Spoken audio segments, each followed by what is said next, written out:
Hey, this is Andrew. Thanks for tuning in to Doth Protest. This episode you're about to listen to is actually it's a little bit different from former episodes because it's edited from a couple different pieces. When James and I originally sat down and recorded this, I started not feeling well in the middle of our conversation, and I just told him, can we pick up again at another time to record the rest of this? So I just went ahead and came back by myself and recorded the rest. So apologies, you won't see James on part of the episode because of that. And I just went ahead because it's been a hiatus. It's been a little while since we've had an episode published on the podcast. So I just really wanted just to get this published and to put it up because we do have a couple more episodes that we're going to be publishing in the next month.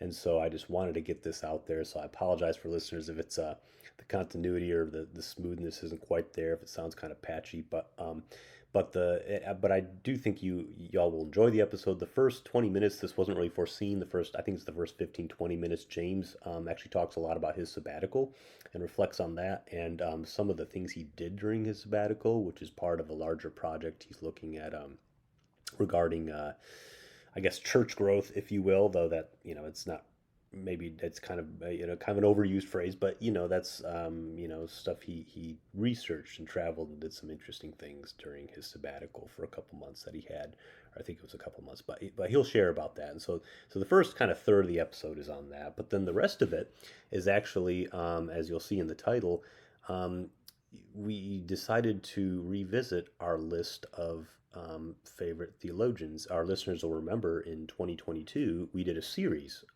we did a top five. Like if we had to pick a top five favorite theologians who have impacted us the most, whose work resonated with us for whatever reason. Um, we did that, but I found myself in the recent weeks, months, looking back on that series and thinking, I that was definitely, as we emphasized in this episode, that was a snapshot of where I was then, where I was as in my theological formation, in my life, and looking back, there'd be some changes I would make, and so that's what I share in this episode. And James doesn't really have the changes like I did, but he still goes back and he reflects on that list of theologians, people he put on his list back on that series. And so just hope you enjoy this episode for what it is, and God bless and take care.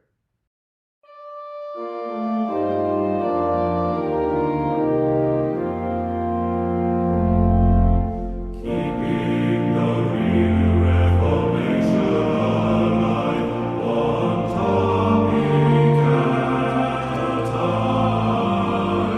Doth protest, doth protest,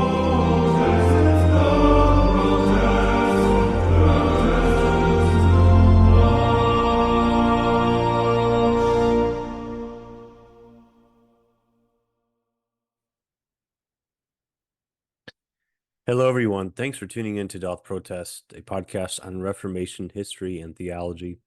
Drew and James are joining you today. This is Drew speaking.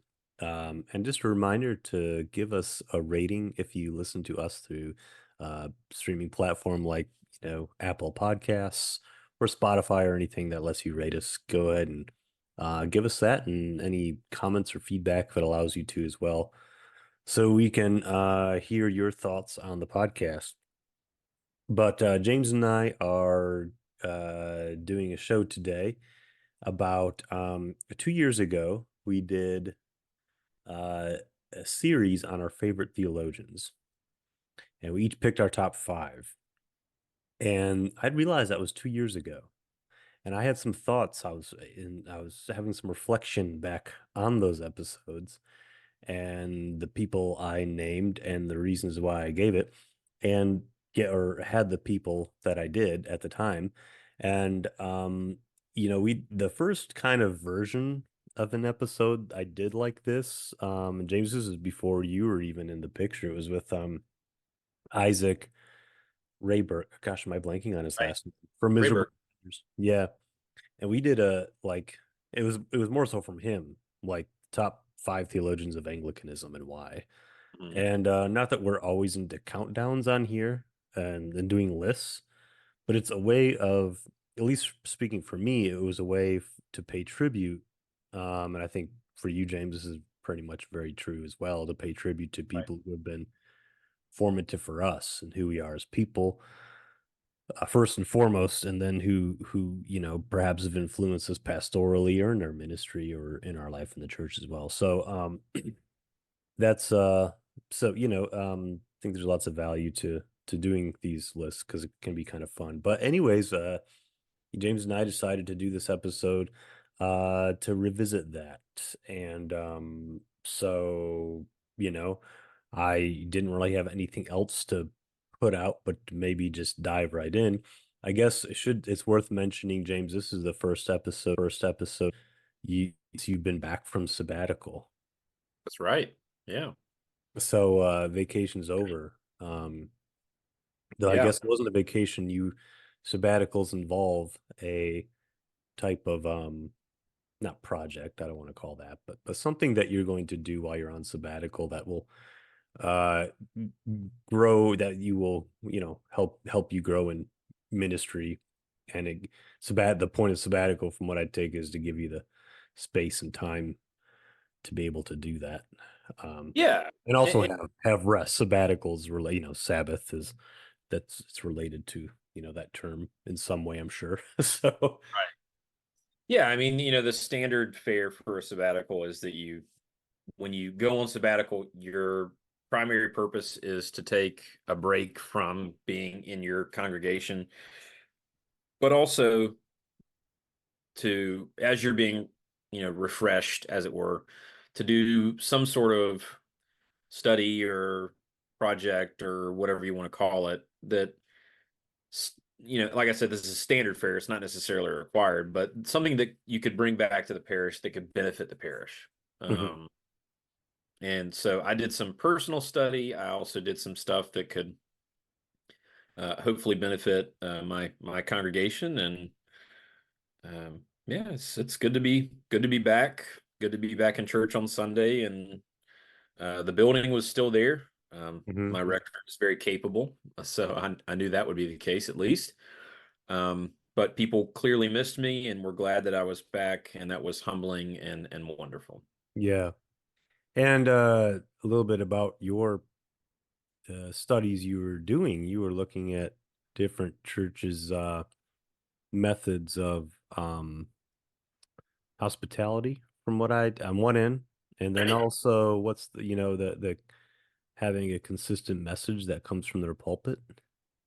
Yeah, so, Yeah. so the overarching theme was, since COVID, churches have been declining significantly, um, just across the board. And so, I see some churches in the Diocese of Virginia where I am, some churches in the ACNA, some other Episcopal churches around the country that are growing exponentially, and I wanted to see what they were doing that, fostered that and encouraged that, recognizing always that it's not we who cause the growth, but God who causes the growth, a la 1 Corinthians 3. Mm. So I met with 8 different clergy from all over the country, from a rural church here in Virginia to the largest Episcopal church in the country, and talked to all of the clergy, and they all said variations of the same thing, that the reasons why their churches are growing, according to them, is that they are keeping Sunday the primary focus of their life together. That includes doing, substantial, like looking over what you're doing on a Sunday, and trying to make sure that what is coming across there is a unified message. Mhm. The music and the sermon and the liturgy does it in and of itself are proclaiming the gospel. And by gospel, of course, the unfortunate problem is that when I say gospel, many different things come to mind for different people. But what gospel really is the good news of God in Christ for you. Mhm. Um, and so having that making sure that the music is accessible enough, that it's not, completely esoteric. Not everything is in Latin or German, but it's singable, that kind of thing. The second subheading was hospitality, and how important it is that churches and clergy are engaged with their people in really radical hospitality, caring for them and loving them, and going out of your way to show them devotion, and especially newcomers as well. Mm-hmm.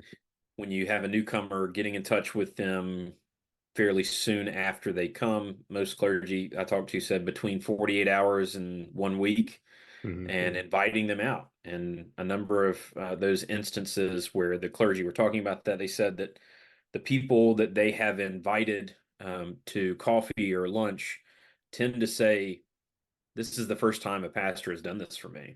Mm-hmm. And it's those little things that tend to add up, and it's those things that encourage people to come and stay, um, because really what you're doing with proclaiming the gospel every week and having that be your central focus of your existence as your life together, and engaging in hospitality, what you're doing is you're teaching the people that God loves them first, foremost, and primarily, but that you love them too. Mm-hmm. And that is something that really encourages folks to stay. And then the third thing was to have size appropriate programming for children and youth. And it doesn't mean like, always go to the trampoline park or whatever. What that means is making sure that um, you meet the needs of the people who are there first, and then um, hopefully, as you're meeting those needs on a regular basis and more people are starting to come in, the program can grow. And what's essential for that, what everybody has said is essential for that, is to have the right person in the position as youth leader. Mm-hmm.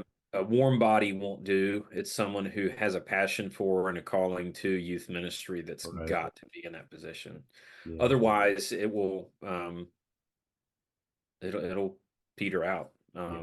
Everyone, I feel I sense so much anxiety in church life that around youth, like they're like they have to do um something youth like right now, and it's like, well, it's not like you need the right person first off, or else it's like you might as well not even do it at all. You know, having done youth ministry for full time for several years. Well, Uh, the last thing I'll say is that the theological framework for this was just as important as what I actually learned, mhm, which is when people talk about church growth, they tend to talk about it from a very law-heavy, legalistic perspective. Like, here are the 5 things that you need to do for your church to grow. And if you do them, then your church will grow. It's almost like a prosperity gospel type thing. mhm. But the problem is that that's just not true. Yeah, Um, you'll do all five, and it may or may not. Right. And so the way that I'm going to explain it to my congregation when I have a chance to talk to them this summer about it is, look, we could do all of these things and do them well, and the church may not grow. Um, but all things being equal, these are the best practices for encouraging church growth.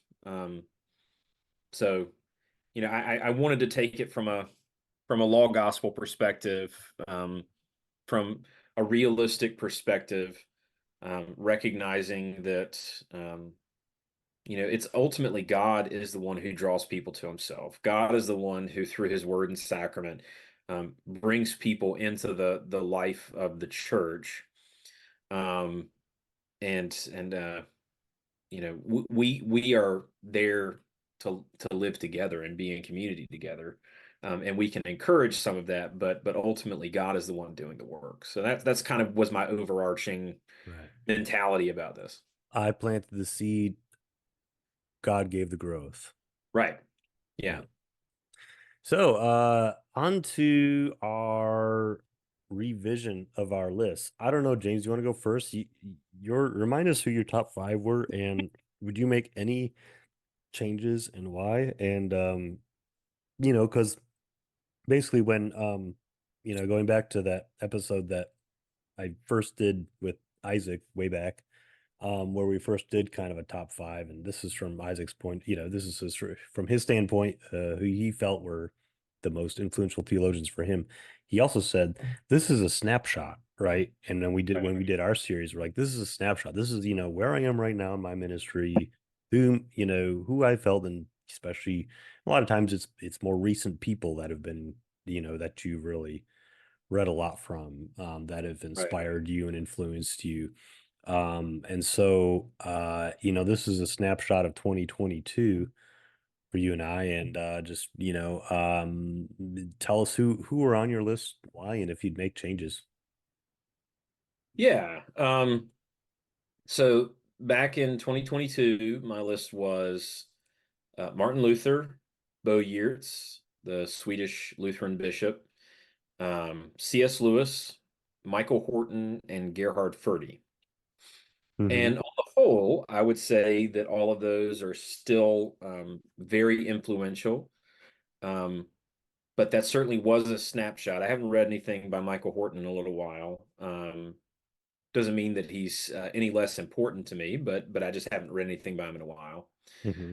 Um, I've done a lot of reading of C.S. Lewis in January and February. I read, let's see, Mere Christianity, The Great Divorce, The Abolition of Man, um, The Magician's Nephew, and I think that might be it. That's enough. Yeah, it is quite um, a couple years. That's a lot more Lewis than I've read in the past couple years. yeah. So, And I still love C.S. Lewis. Reading Mere Christianity for the first time helped me to really begin to own my identity as an evangelical Anglican. mhm. Because I just saw in him um, such a profound love for the Lord and also a profound love for apologetics, which um, You're talking about Mere because Christianity? yeah, Yeah. Mere Christianity, but Lewis's perspective in general. He was deeply in love with apologetics, especially telling the story of the Christian faith in ways that it will actually reach people. I just Mhm. finished Alistair McGrath's book, Narrative Apologetics, and C.S. Lewis is a major focus of that book. Because if What you does think about McGrath mean by narrative apologetics? so instead of like presuppositional apologetics, teaching people propositional statements, or using reason to prove creation or things like that. What McGrath is talking about is um, the way that the Christian faith spread was through the telling of the story, the Right. telling of the story of Christ's life, death, resurrection, and ascension. Because it moves you. Yeah. Right. And McGrath, I think, rightfully also helps people focus on, like, I'm not saying everything about Puritan culture and afterward is great, but the idea of the testimony is a form of narrative apologetics where you are telling about how God has been clearly actively at work in your life, that kind of thing. Mm. That's a way in which the faith can be shared and spread. Obviously, there's trappings that come with that, that can be problematic. Kind of like, if your heart isn't strangely warmed, then you're not a Christian, kind of thing, which is deeply troubling. Yeah. um, but back to Lewis, um, there is so much about him that I love. I think Lewis probably erred on the side of being an Arminian, and so that I As find that as opposed to as Calvinist. opposed to Reformed or even Lutheran would be on the opposite end of that. The belief in the bound will as opposed to the free will. Hmm. Um, Lewis would say you would take stock in our agency to choose or reject Jesus, you know. yeah, and And I and think I he think that probably for him that would make sense on a certain level because he's spent as you're talking about apologetics, he's spending so much of his I don't want to say career, but just like his calling he felt as a newfound Christian, Christian author to tell people, to give people the goods and to like, look, you can accept this, right? So right. maybe that ties into his that an Armenian, more Armenian understanding. I don't know. Yeah, yeah. I think that's probably fair. Yeah. Um, and so the other thing that I quibble with, although it's not enough for me to remove him from the list, is Lewis was a classicist, and so he was very deeply um,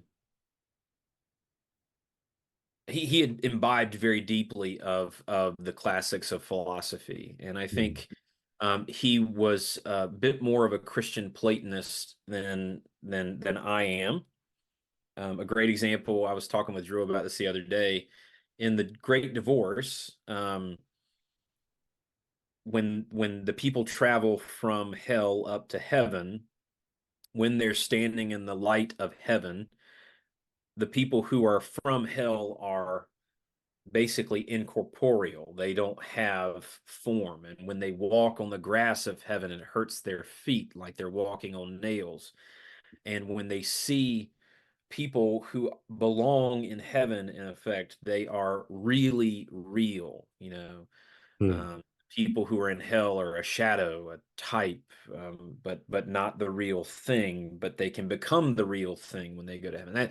That's the kind of dichotomizing that Plato does. Mhm.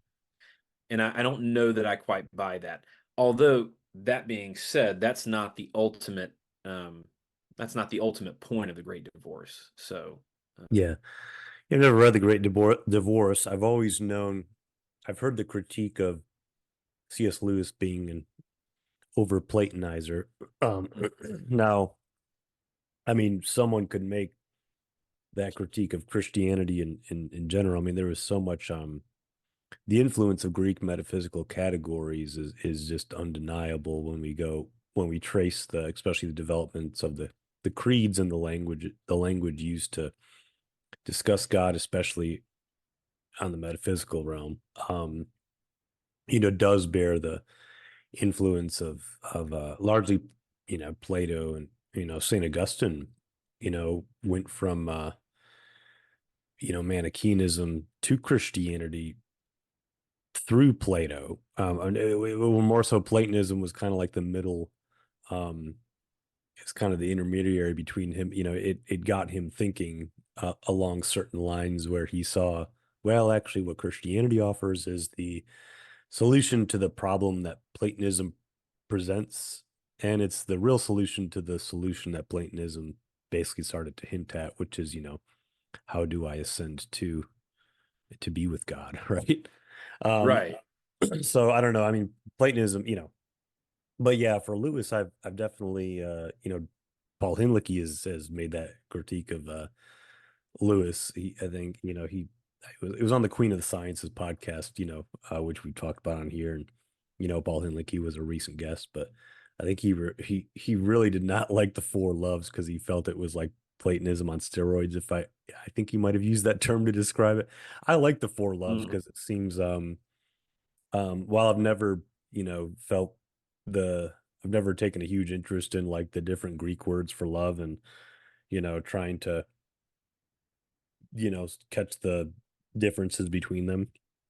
yeah. Um, what that book says about the nature of human friendship and especially like male friendship versus what romantic love is. I just thought it was so I was like, wow, these are things that I always felt or thought about, but I never put into words. And he's wonderfully describing how these things do feel to humans. And so, Right. um, I enjoyed that. But yeah, no, so Lewis is still on your list though. These less than Yeah. desirable Um, aspects of his writing and thought have not persuaded you to take him off. no, no, I think he's always going to be on my list because when I was questioning my faith in high school, um, through the ministrations of my brother, who had by that point already started to drift away from Christianity, um, uh, a friend of the family gave me a copy of Mere Christianity, and when I read it, I was enthralled by Lewis's arguments and by how clear and I know some people don't like his trilemma, for instance, in Mere Christianity, that Christ is either liar, lunatic, or Lord. You know, Richard Dawkins said, "Well, there's a fourth option. He was just mistaken." But I think the stakes are a little too high for him to have just been mistaken. I really do think those are basically your three options. Either he knowingly was not the Son of God and said uh, he was not the Son of God and he thought he was, or he is the Son of God as he said he is. And I think that's something that I kind of held on to when I was in the midst of that questioning. Things like that. So Lewis is still on the list, and I've done a fair amount of reading from him recently and have not been convinced otherwise, which is good. That's cool. Um, was that? So that's good. Yeah. I read, speaking of, while we're on the topic of Lewis, I did recently read. I haven't really read any Lewis since that episode we would have done, of course, but I did read The Question of God by Dr. Armand uh, Nicholi Jr. Okay. Um, it's The Question of God. C.S. Lewis and Sigmund Freud debate God, love, sex, and meaning of life, Hmm. which from what I understand, they just turned into a film where I think Anthony Hopkins Right. plays Right. Lewis again because he played Lewis back in the 90s. They did a No, I think Anthony Hopkins plays Freud. Oh, he's Freud in this one. Okay. Yeah. Well, I didn't see the movie, but I read the book, and the book was not what I thought it would be. I thought it would be a make-believe dialogue between the two. But it's more so this author's exposition of both of them and Hmm. putting those expositions in, you know, showing the contrast between the two. And I just don't think there could be as many of this as so many of as often as they were concerned with the same questions of life. Um, they of course at least arrived to very different worldviews, I suppose. But um, Right. there was, and in fact, when I preached the Ash Wednesday sermon at church, I took I mentioned a little bit about this, how Lewis, how he was such a an uplifting voice for many during the Second World War, Right. and that's even more moving when you know his background as a veteran from the First World War, Right. and how for many years um his memories from the First World War haunted him, and Mhm. he saw war as the just the epitome of all of every kind of human fear, isolation, abandonment, being away from those you love, uh pain and death. It's the epitome of every single human fear, but kind of wrapped into one.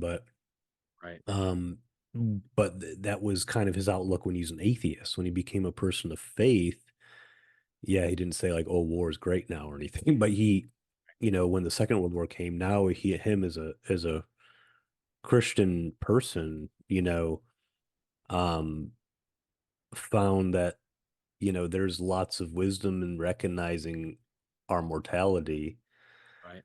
and facing it and being, that leads to an honesty with ourselves. And so, it's and that was kind of in the chapter where the author talks about Freud and Lewis's how they view death. So it was a really interesting read. It was the only, thing on or about Lewis that I would have read since.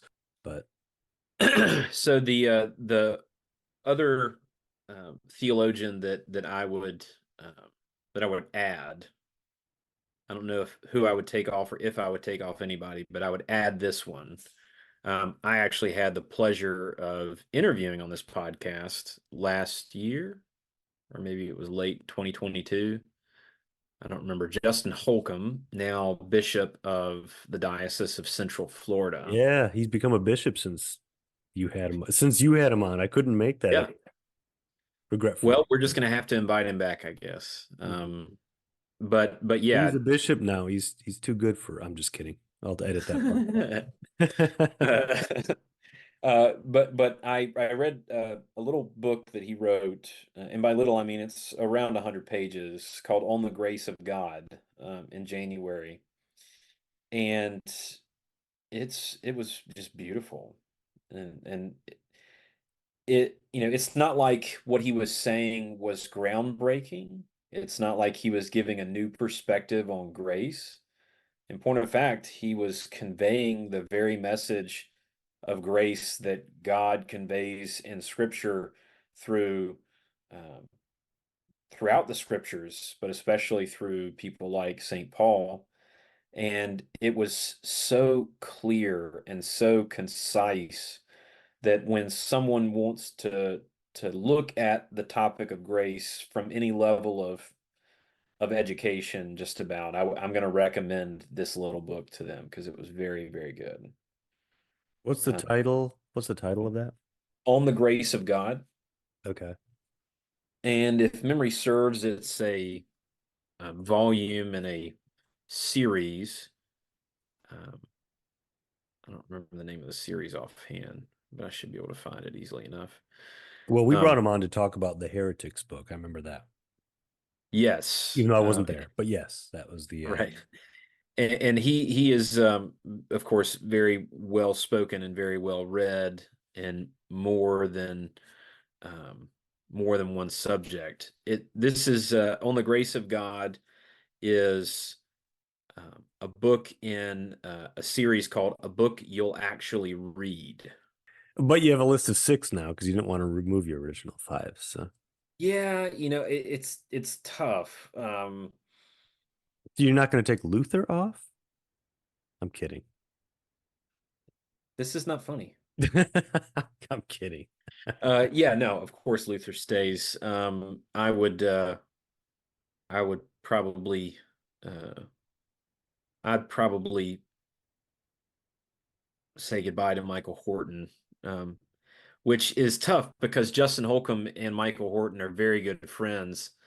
And I don't know that either one would be happy being replaced by the other or replacing the other, as it were. But maybe Justin's not going to listen to this, and I won't have to worry about it.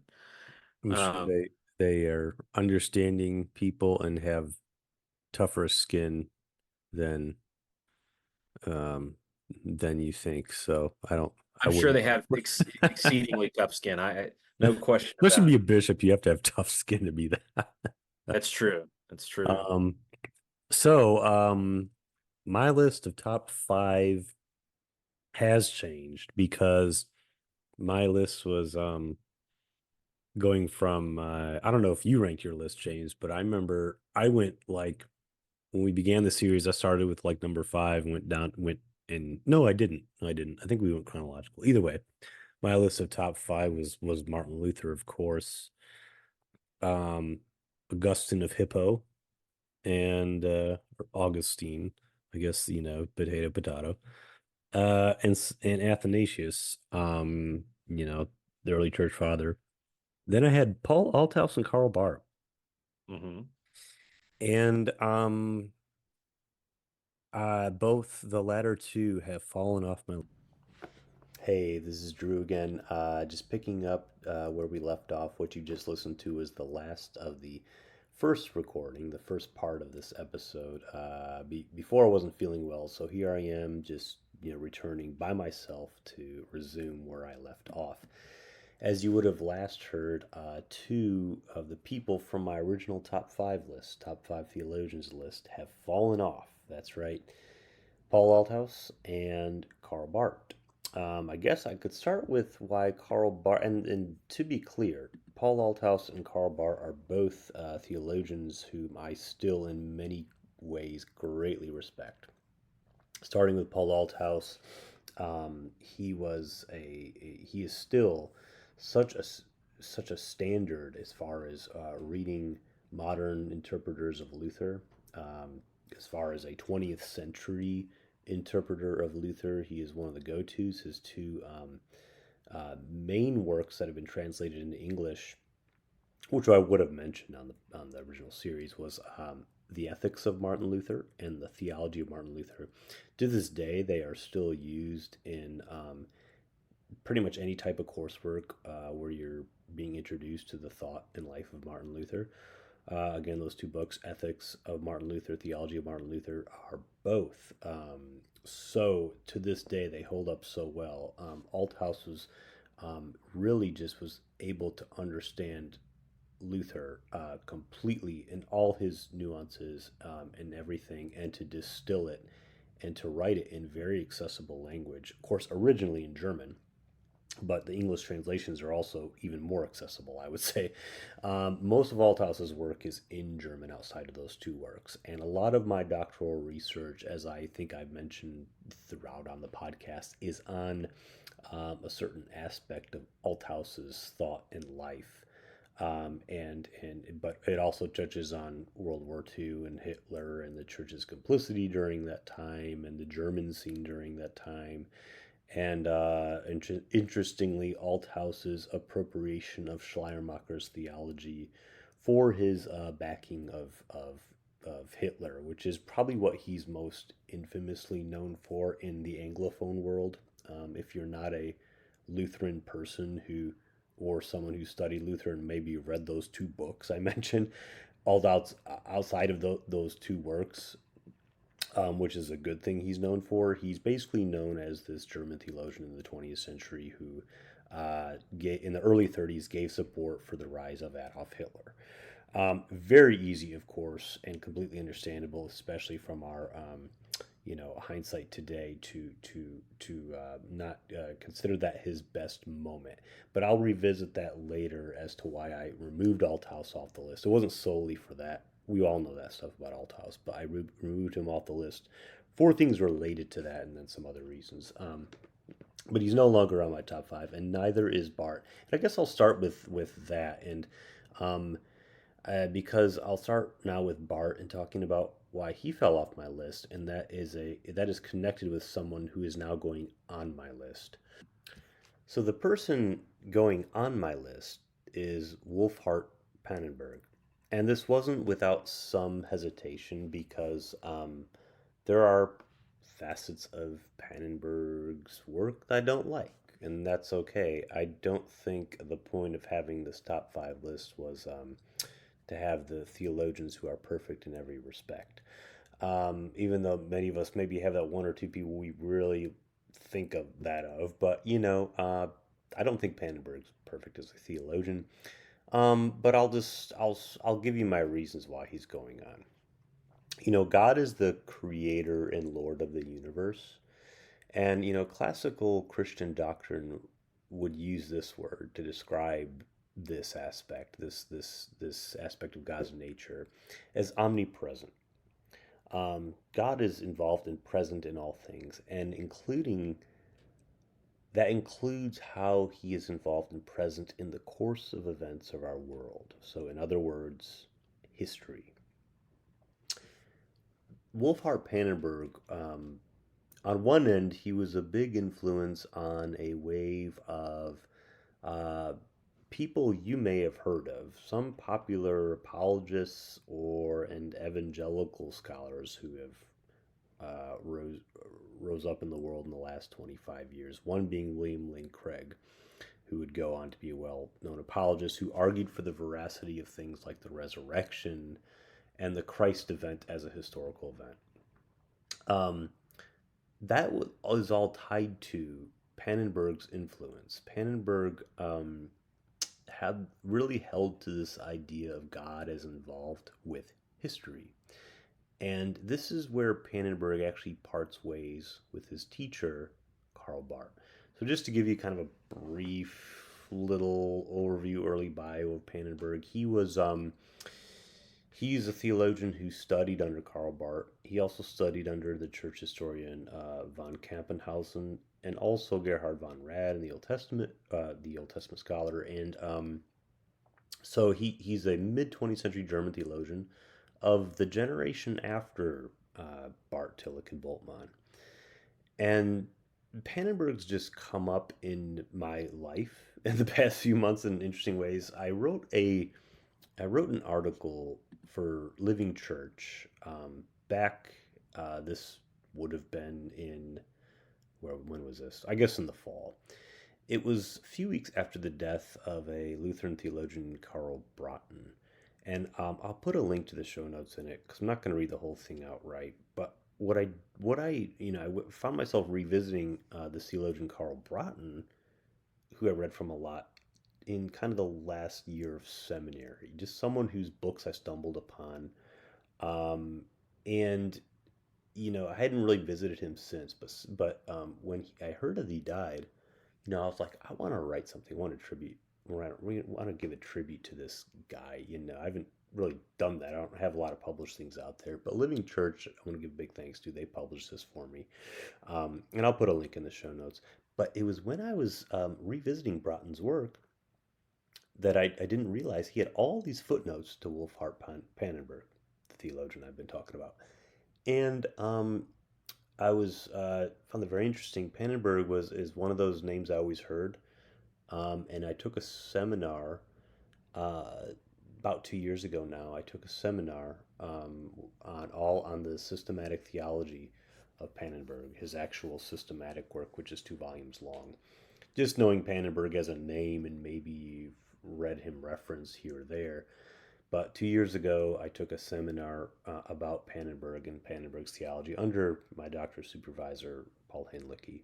It was the first class I actually had with Dr. Hinlicke. And I remember when I first started the class, I wasn't keen on Pannenberg because he was very critical of Barth for reasons I didn't quite fully understand, but then over time came to understand why. And Pannenberg's just kind of shown up ever since in different, and he, like for instance, when I went to write this tribute on Carl Braaten, Pannenberg showed up. And this is where Pannenberg showed up, I'll just say, when I was doing that, and I unexpected came across, encountered the great Pannenberg again. So Carl Braaten, in the early 60s, emphasized or witnessed, as a young theologian scholar himself, Carl Braaten witnessed firsthand, and I'm just going to quote from the article I wrote, the ascendancy, quote, the ascendancy of a new breed of theologians and Bible scholars who emphasized a new premise, the relationship that faith and history have. For Braaten and others, this also meant that there is a relationship between the Jesus of history, the Jesus of faith. Braaten found a way out of Barth and Bultmann through the work of Wolfhart Pannenberg. Pannenberg did not reject historical criticism, but in fact saw how this method can actually affirm the plausibility of the historicity of the Christian claims about Jesus. From Pannenberg, Braaten learned that there is an important link between the messianic consciousness of the pre-Easter Jesus and the post-Easter community's confession of him as Messiah. So, unquote. And I encourage you to go read the rest of what I wrote, just so there's a little more context there, if there was anything confusing about that. But, I mentioned how there was a wave of apologists and evangelical Christians in North America, who some may be household names like William Lane Craig, William Lane Craig studied under Pannenberg. Pannenberg's whole emphasis of the relationship of faith and history wasn't based on a type of triumphalist apologist. I mean, he would not have seen himself as a Christian apologist, at least first and foremost, he wouldn't have. He wasn't on a quest so much to prove Christianity, but rather he, through an honest inquiry of what do we mean by revelation, first off, the concept of God revealing, what do we mean by the the concept of truth, and what do we mean by by really honing in and being precise on what these things are. He rather would say we arrive to the truth of Christianity. Like I said, he was not some type of biblicist or inerrantist. There would be theological conservatives who would take some major issue with him on quite a few things. But where I do find the value in him is that he sees that faith and reason do not have to be enemies. I do think sometimes his weakness lies in here too, but I'll get into that in a second too. But for basically, and I'm going to quote a short little bio written of Wolfhart Pannenberg by the author's name is Don H. Olive. Basically, I'll just quote this, quote, closely aligned with the concept of a universal science is the insertion of faith into the public arena. Since theology is a public affair, faith cannot be allowed to retreat into a private world of personal experience. It cannot be a special way of knowing, immune to the open demands of human rationality. To make faith such is to fragment truth into that which is true according to faith and that which is true according to reason. Faith becomes the way of knowing the truth of private revelation. Science becomes the means in the public truth of nature, history, and philosophy. But such a scheme denies the oneness of truth, and for Pannenberg raises grave questions concerning this concept. Pannenberg affirms that, quote, quote within a quote, for too long a time faith has been misunderstood to be subjectivity's fortress into which Christianity would retreat from the attacks of scientific knowledge, unquote. This retreat into pious subjectivity can only lead in today's world to be the destruction of any consciousness of the truth of Christian faith.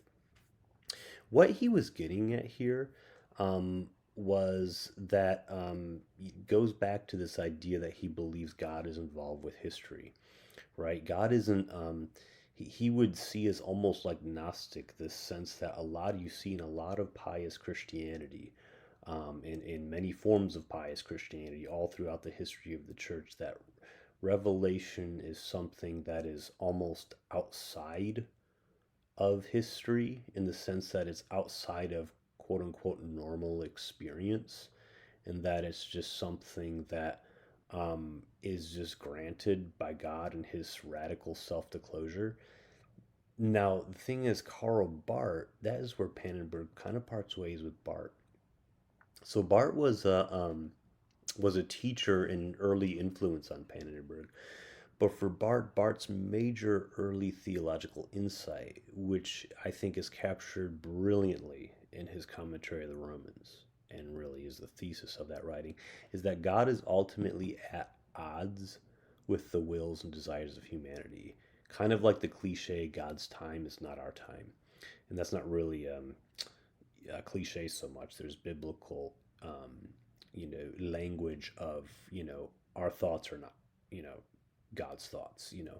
There's a whole otherness of us and our Creator in terms of what we comprehend. But the reason why Barth emphasized this radical way that we're at odds, that humanity's wills and desires are at odds with God's, is that Barth was writing at a time where he saw the ultimate hubris of humanity, at least in his world, with the outbreak of World War I. He saw the arrogance of Germany And he was Swiss. Barth was Swiss. Barth lived and learned in Germany. His entire formation as a young theologian was in Germany.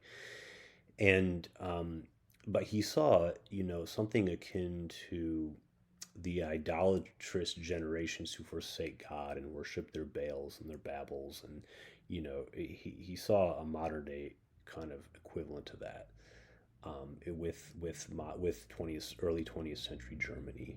He saw a country that worshipped their own perceived might and technological ability, and their minds. I mean, Germany of the time of Barth, we're talking the 19th, 20th century. Um, Barth was a product of the Theological Academy. He saw just the brilliance of the culture of high intellect that Germany had. But through this, he said, they succumbed to the danger, or they fell into this perception that man can be its own God. So this was Barth's concern, and Barth writes, a lot about history, about the topic of history in his commentary, the Romans, and this would basically be a conviction of his throughout his career, that humanity lives and cares so much about its own sphere of things. Humanity can easily mistake its finitude for divinity. Barth wanted to basically drop a bomb on all this, and and to emphasize how God is beyond and sovereign over all these things. He's so otherworldly, and that we must remember our lowly place before God. But we forget God's ultimate supremacy over history, and so therefore we make our own history. Barth would use the terms of history and so-called history, um, that who really live on a different plane from God cannot fathom the course of God's history, and we live in our own so-called history, which is really at total disjunction from God. But this is where, with Barth, comes the Christ event. In the Christ event, Barth sees God breaking through into our so-called history in the event of his self-revelation and his self-disclosure in Jesus Christ. And Barth writes about this very dramatically, like a God intruding upon, arrogant human presumptions. And, in many ways, Barth's Reformed Calvinism comes through in many ways. The finite can't contain the infinite. But, I think something we can value from Barth. I know I'm supposed to be talking about Pannenberg, but I'm talking about Barth still, and how, what I think is things we can value about him, is that he sees the theological project of 19th century theological liberalism as violating that, kind of reformed axiom of the finite can't contain the infinite, because 19th century liberalism just saw Jesus as the most ideal human, rather than like the God man incarnate, which is something that is wholly other from the aspirations of a fallen humanity. Rather, Jesus is the most ideal human that we humans can aspire to be like, but that forgets that we're a fallen humanity, and what we aspire to be like is ultimately flawed, and we can't mistake what we think is the ultimate best ideal thing for a human to do as something God would do, because we're not God. And so Barth extends that to see even religiosity and churchiness as a violation of, the finite can't contain the infinite axiom, and is quick to take on because he sees religiosity and churchiness as quick to take on the mantle of something that cannot be contained. And so spiritual reality for Barth, for one, reality it's very real, but yet it can only be understood in the spirit. And while I think that is very true in a sense, there's plenty of precedent, biblically speaking, the eyes of faith that Paul speaks of, the distinction between setting our minds on divine things as opposed to human things that Jesus speaks of. Barth kind of takes this insight over in a way, and attaches to it his rather radical disinterest in history, because he sees history and historical study as the enterprise of a fallen humanity. But that's different from Pannenberg, as I've just sort of pointed out. Pannenberg basically sees revelation not as this perhaps radical inbreaking of self-disclosure, but rather he sees revelation as the knowledge of God that we gain through God's indirect. It's knowledge we gain indirectly from God acting in history. Um, because basically, you know, and he learns this from his early mentors. Pannenberg does from von Rad, from Campenhausen. Basically, the data we have, whether it's the authors of the scripture, um, the early dogmaticians of the church, the data we have that have formed this great and wide traditional belief system known as Christianity, is based on data that has been put to writing by people based on experiences that people have had with God. I'll share another quote from that book by Don Olive on that short bio of Pannenberg. It says, quote, Pannenberg regards the indirectness of revelation as the sure result of the investigation made into the concept of revelation in ancient Israel and primitive Christianity. In both ancient Israel and primitive Christianity, it was the historical activity of God that revealed God's deity and power. This historical activity could either be an event or a complexity of events, but in each case it was still the events themselves that revealed God's deity and brought about belief. Even so eminent a theophany, a visible manifestation of God, as the person of Jesus, did not reveal God as did historical events. God made his glory only indirectly visible in the fate rather than in the person of Jesus. Thus the self-revelation of God was and is an indirect presentation of himself by means of his historical acts. This understanding is of crucial importance and has far-reaching ramifications for Christian theology. I want to read the next paragraph he has, that Aleph writes, because it's very important. Not least of these ramifications for Christian theology is the fact that if revelation is indirect, it follows that the comprehension of revelation must come at the end of the revealing history.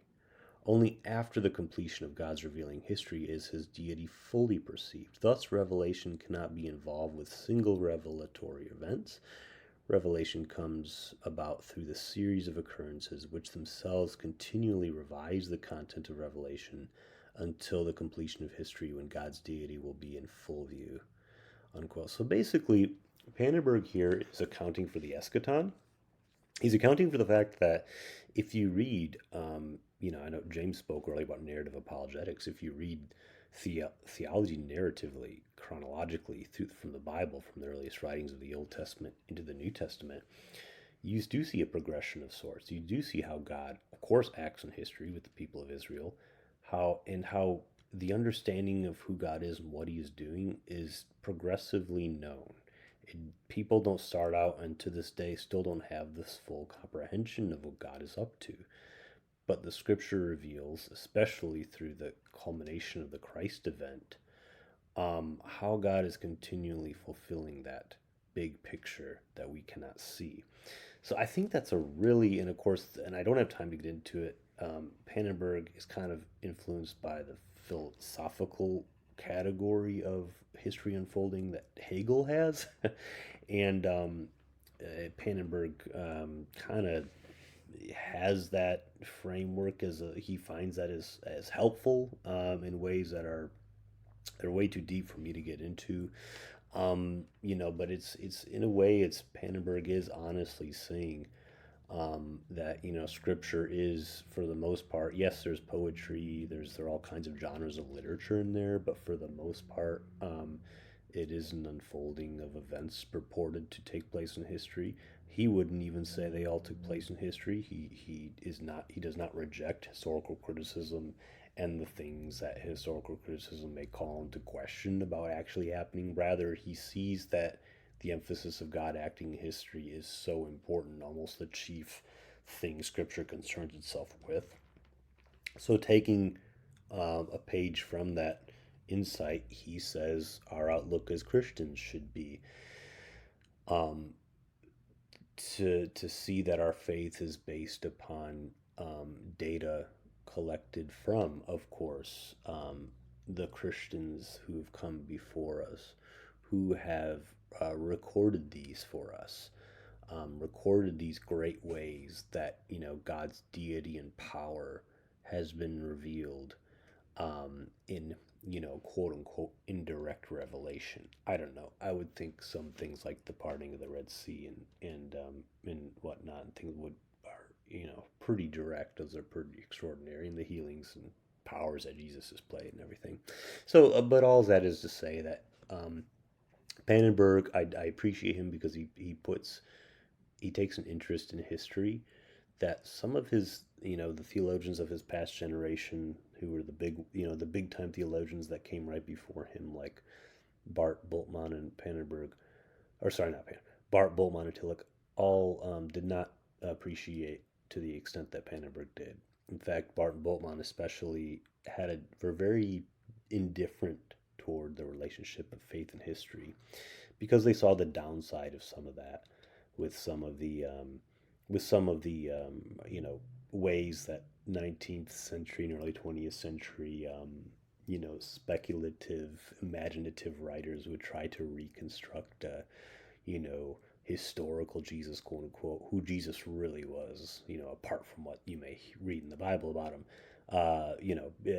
So we can take a historical interest in bad directions, or just I would say historically irresponsible directions. So that's why a big reason I like Pannenberg. But he's just shown up again and again in things I've revisited. For instance, I revisited a book called Inhabiting Unity, which I would have read quite a bit from, but don't seem to remember Pannenberg wrote a chapter in that. This book, Inhabiting Unity, was about the Episcopal Lutheran Concordat, which became called the Common Mission. This was the big ecumenical agreement, which put ELCA and the Episcopal Church in full fellowship with each other, in full communion with each other, as it says.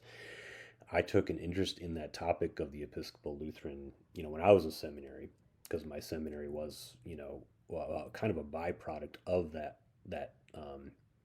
of those efforts, because I went to an Episcopal/Lutheran joint seminary situation, which I've mentioned in the past. But I had no idea Pannenberg contributed to this book when they were consulting all these theologians to comment about this agreement the Episcopalians and the Lutherans in the U.S. were coming to. If there's are there problems with it?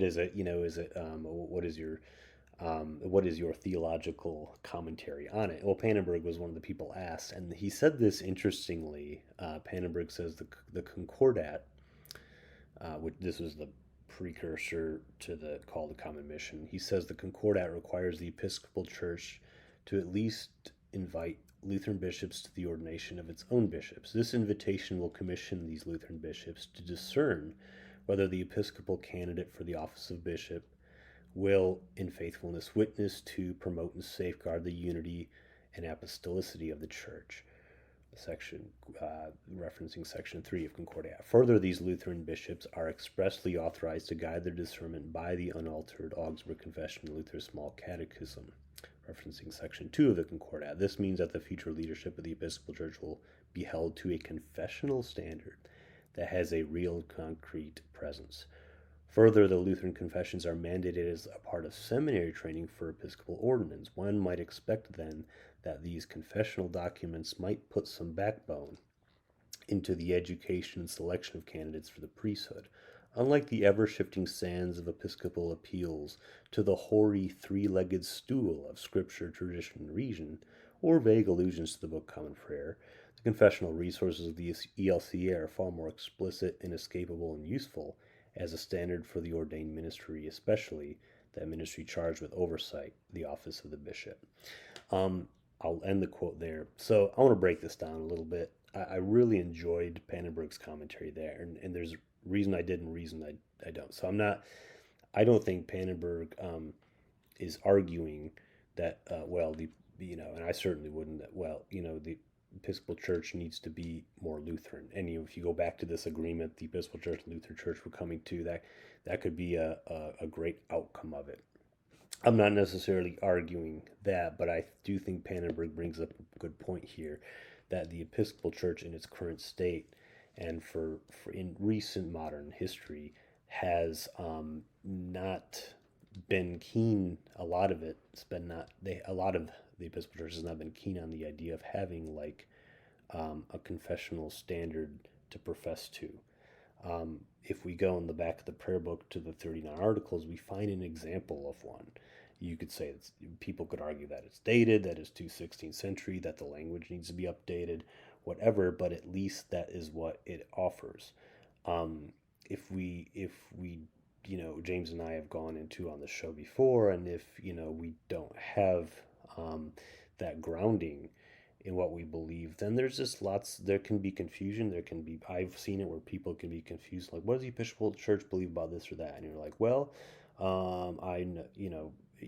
whether it's a matter of practice or belief that they have a question about, a lot of times you can't give them a straight answer because there's been different clergy practices. There's been different, and the thing is, there needs to be diversity of how we worship, how we do certain things in the church. There's lots of secondary issues that are not nearly that are not the way we do them are not essential to who we are as Anglicans. But there are things that are essential, and those I think are summed up well in the 39 Articles, as well as the creeds of the church, which I think most Episcopalians would say, yes, we do confess to those. But as far as the Articles, they've kind of been relegated to second place. People don't really think about them. In other parts of the Anglican Communion, they're not thought about really either. But for instance, I would say that's an example of what I think Pannenberg's getting at here. That is, there is an importance of having something that is more precise than I love how he even brought up this vague notion of a three-legged stool, which is so problematic, and we've gotten into it on past episodes. I won't even go into it, but so it's not that I'm saying that the Episcopal Church should have adopted Lutheran confessions, though in fairness, we did in that agreement. We did make the ELC. The ELC had conceded a lot more to the Episcopal Church than perhaps we did to them. So, but it is to say that Pannenberg's critique here, I think, is really getting to something important. Anglicans, there has been that much discussed topic of what is Anglican identity, and part of the confusion around what is Anglican identity is that we have drifted in some ways from any notion or feeling of necessity to have something concretely spelling out what we believe. And I think we have examples where we did have that, like with the 39 Articles. And there's a certain breed of Anglicans who would say that is what we point to. That is our confession of faith. But a lot don't, because of especially in the last century or a little more, because of different developments that have happened. But yeah, that's a whole nother complicated thing. But I did appreciate what Pannenberg said there, and like I said, his influence on people ranging from Carl Braaten to William Lane Craig to, I just find him a very fascinating theologian. He was a very ecumenical theologian, especially between Lutherans and Roman Catholics. Studied under some great minds. So yeah, he's got all the goods and the impressive resume and the prolific authorship of so much, but basically his commitment to reason and precision, and not in a cold, sterile intellectual way, but in a way that really sees the greater world as something made by God, and who sees all the things that go on in this world, and human ingenuity and human invention, and as all things that were created by God, as all falling within the domain of God and His creation, and all the different fields of study and disciplines, from science to the arts, is all part of God's greater world. So he had this openness, I think, to just that. He didn't like he wasn't a big fan of religion becoming compartmentalized Um, and so, my only quibble with Pannenberg is that sometimes that I do think faith and reason, while not having to be opposed to each other, are still not exactly the same thing. And we do need to maintain the the mysterious aspect of, I don't want to call it an aspect, but the point is that God is ultimately mystery, and he would say that too, because we're still awaiting the full revelation, I guess you'd say, or he would say. But there, Paul does speak of, when even, well, I'll go back to Jesus and Peter, when Peter declares Jesus is Lord. Jesus says, "Flesh and blood has not revealed this to you, but my Father in heaven has revealed this to you." Right? That could be seen as, God revealed this ahistorically. This is not, I mean, obviously historically through Jesus, but also like, but Jesus says, mere flesh and blood hasn't revealed this to you, right? There is a faith that falls outside of the finite, that has that faith, that trust in something greater than what you see in front of you, has is at work here. So I do think there's something to be said about that. Um, and I'll need to wrap up here. The next person, I'll keep it very short, that I've decided to put on my list. So Bart and Althaus both fell off. Althaus, I guess I'm running out of time too to really get into the details of why he fell off. But basically, he had as much as a great interpreter of Luther as Althaus was, and I mentioned this a short while ago. He was really that, but he also had problematic aspects, as we all do. None of us are perfect, but the things, as I've done further reading on him and had to understand, the his theological work, from especially in the 20s and 30s, I've really come across a lot of his theology of the orders of creation, and how he understands. So some of Althaus's, not his interpretation of Luther, but some of his wider systematic work that he's done on God and some of his systematic theology. Althaus talks a lot about, you know the God of creation, and he talks about the different estates that God is, designed into his creation: the estate of the family, the estate of worldly governance, things that actually he does take get he does Althaus does have is influenced by Luther in that. But Althaus also talks about this concept of the folk, VOLK. It's a German word. It really just literally just means people, but it also, in 19th and early 20th century Germany, through uh, because of different societal developments, sociological developments, you could say, which we don't have time to get into, took on a layer of meaning a certain type of people. And by the time of Althaus, there is this sociological idea, especially in Germany, of folk, of, there's people that are, I want to say different ethnic groups, but I'm not quite there. But it's this idea of people, well, I guess you could say, of certain racial biological descent, certain people of certain ancestry that, comprise a people as apart from another kind of people who have a different makeup. And part of this is cultural too. But it was basically, this idea came up when, Germans, Aryan Germans, you could say, were having tensions with, Jewish Germans, and so that's when, and this is also the time of Nietzsche, appropriations of Darwin, that would like social Darwinism. All of this is going on. This is in the air at the time, which is lending itself to, of course, ultimately into this, racial ideology that Hitler and the Nazis held. Althaus doesn't exactly hold to that, but he does have this idea that God created different kinds of people, even and even before the fall, which can account for the sin in the world, and people's tribalisms and people's hostility toward one another, and groups of people's hostility toward other groups, like racism, that can be accounted for by sin in the fall. But Althaus would say that even pre-fall, even primordially, there is a God created different peoples and intended there to be different peoples who have different vocations, even who have different rather and that just flies so much in the face of first off what I think the gospel preaches, which is trans ethnic, transracial. It goes beyond those types of lines and boundaries, and is meant to unite all people. And so, Althaus just writes too much and has too much focused on that, and goes out of his way, I think. And I think he develops a lot of that theology based on, we're all influenced by our history and where our place in history. We're influenced by our culture, yes, but it's just too. It's something that I just can't. It's too problematic.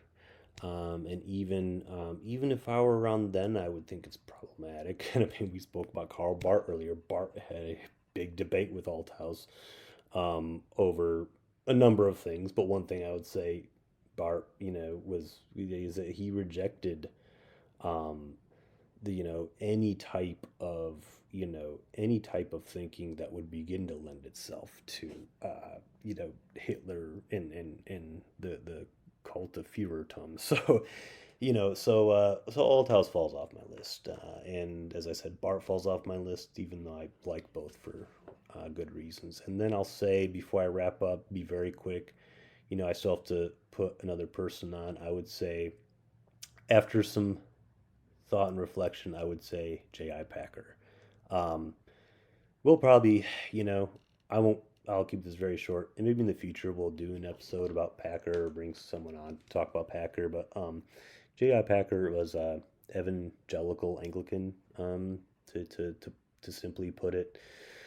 I'm not too well versed on his biography, his life, but I have read just some great things from him in over the past year or two, and I realize how important of an Anglican voice he is, and how really he's really more, at least in the U.S., he's probably more appreciated and liked in the kind of evangelical Protestant world. There's probably non-denominational Baptist people who read more Packer than the Episcopalians, but his books are especially, I think, so important. He writes a catechism called "To Be a Christian," in Anglican Catechism. Um, he wrote this for the ACNA. Used this really more than the Episcopal Church, unless some Episcopalians just on their own use this. But this was officially used more by the ACNA. But it really just captures what Anglicans believe classically and what they how those beliefs pertain to today. Packer wrote a book called The 39 Articles, Their Place and Use Today. He wrote this, co-wrote this with R.T. Beckwith. He really captures how, we Anglican lost something with its kind of, neglect of the article, or its de-emphasis of the articles, 39 articles, and with the replacement of their older prayer books. Um, he laments how, our Packer laments how, our liturgy, you know, doesn't express the drama and glory, he says, of the sinner's justification by faith alone.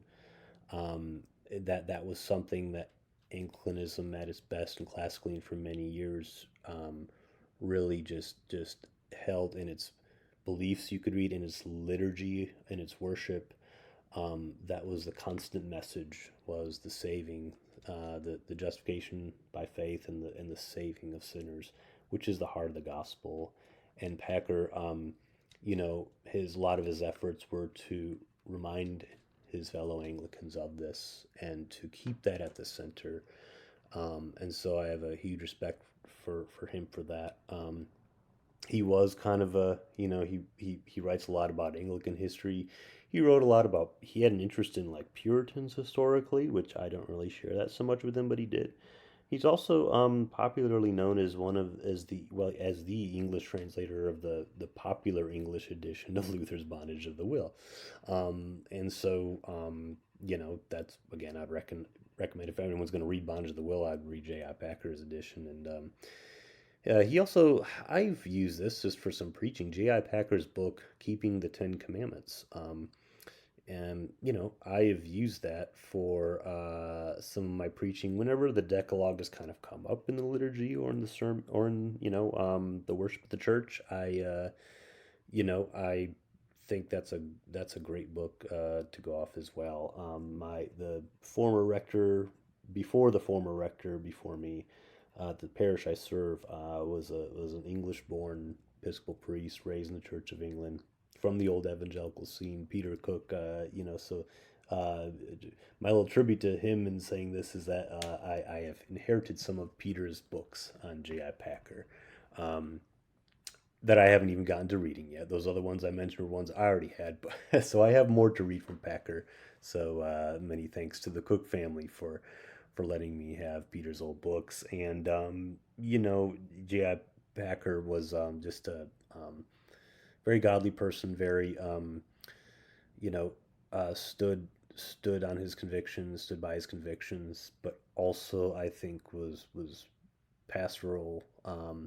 He was he was a world class scholar, but always doing things accessibly. He was one of those scholars for the church type situation. So, or type of theologian. And so, I give God thanks for J.I. Packer, and I apologize James isn't here. We could both talk about how great Packer is, and so. But anyways, looking forward to our next episode.